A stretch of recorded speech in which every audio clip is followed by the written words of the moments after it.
We do have a few questions for our home mail from fans. One I thought was interesting. Is getting your eggs counted invasive, expensive, or even necessary if I'm 32 years old? Ooh. No, if you're having normal, regular, predictable menstrual cycles, you should be able to assume that you're having ovulation. When you don't ovulate, then your cycle will be off. If there are other changes that would make you How think, off? oh, it could be any greater than plus or minus 7 days. Okay, a week Okay. off. Okay. Yeah. Okay. I was 4 days off this month. That's why I was like, oh. Okay. Oh, bro, I was planning my abortion. It was crazy. I'm not even playing. Y'all. The way that I've been out here living, I was like, one day late, I said, and he wrote me every morning, how your period came, baby? It was bad. So I did hear that inflation didn't take heed into the abortion area. It's still like $500, which is about what I got it. Insurance will cover it. No. Insurance never covers abortion. Unless it is a life or death situation. I just had that conversation with my mom. When I was 25 years old, Planned Parenthood took my insurance. And I only paid $75. But you still have to pay. I mean, like it doesn't cover it. That's a pretty good copay. My abortion was $500. But to my knowledge, and y'all can correct me if I'm wrong. I don't mind being corrected. I really don't hope I've heard even from my mom, who is currently in the healthcare field, insurances don't cover abortions.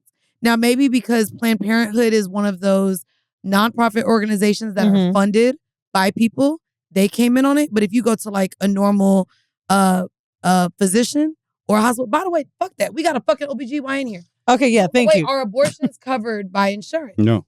That's what I... So the Planned Parenthood I went and got, maybe it was a sliding scale, most likely. Yeah.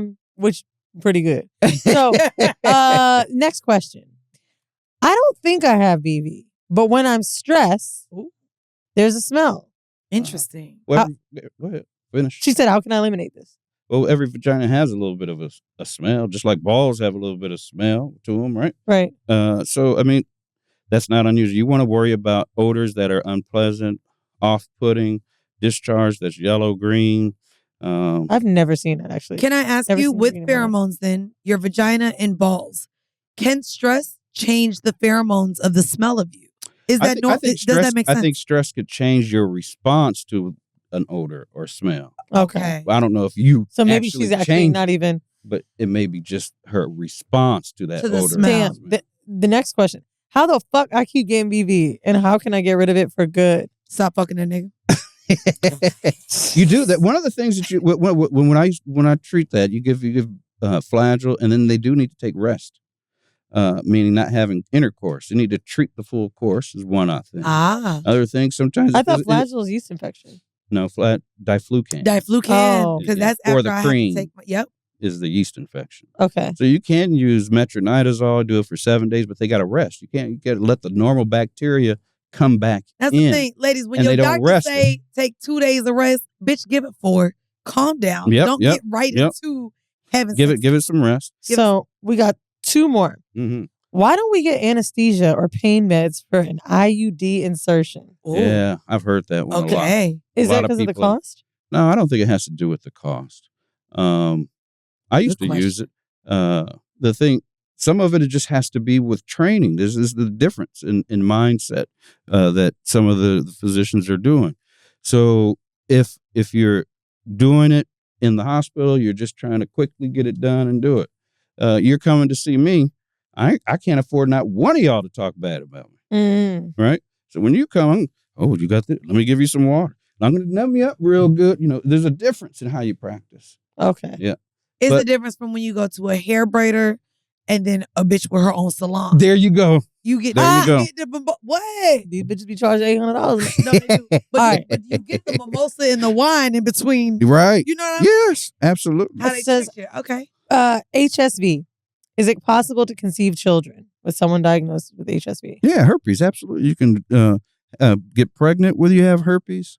You can deliver vaginally if you have herpes. I felt like I knew the answer to that, but I think maybe people didn't. They don't. They must not. Well, I used to get that question all the time. Herpes. Well, I think also because they still align HSV with HIV as one of the things you don't get rid of, right? And so the way that we have been brought up to really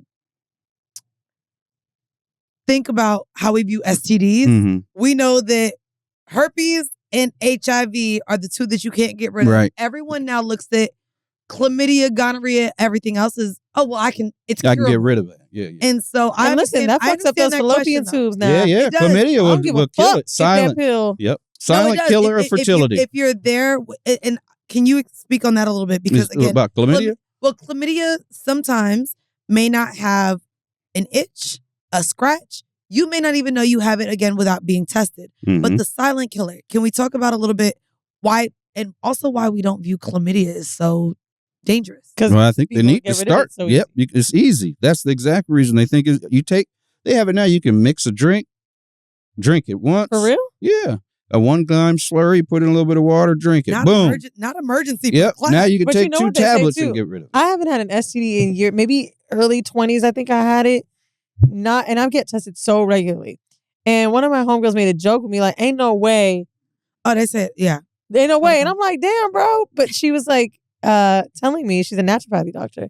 She was like, I think chlamydia nowadays, it can be so mild. Maybe it's going away on its own with people. No, let's be very clear. No, like really, she said that. She's like, if you've taken an antibiotic in your life, if you've had, because trichinosis has become so rampant. That's the one. Literally. And again, she's naturopathy. She was like, I believe you've either had tests in your life that probably didn't pass. You probably had another antibiotic. She told you this? She was saying that it's...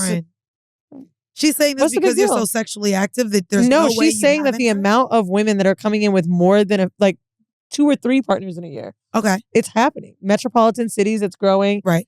Even open relationships, she's like, that's the most common. People that are having promiscuous sex with a partner or not. I mean, there's gonorrhea and things that are now coming to where they're saying that now the medication that they've created is not because it's turning into like COVID, where it's growing to where... Yep. What is it called? They're just superbugs.